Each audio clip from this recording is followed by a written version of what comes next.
So the first thing I would say is that as much as possible, include your kids in the decision making process.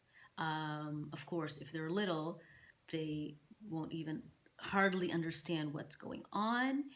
If they're a bit older, they will be more aware. So, as much as possible, have them participate in decision making process. Of course, you're not going to leave to the child the decision of where you're going to live, which house you're going to choose. But for example, have them make, let them make certain decisions, like for example, the color of the paint they're going to use in a new room, or a certain piece of furniture that they want to buy in their new house.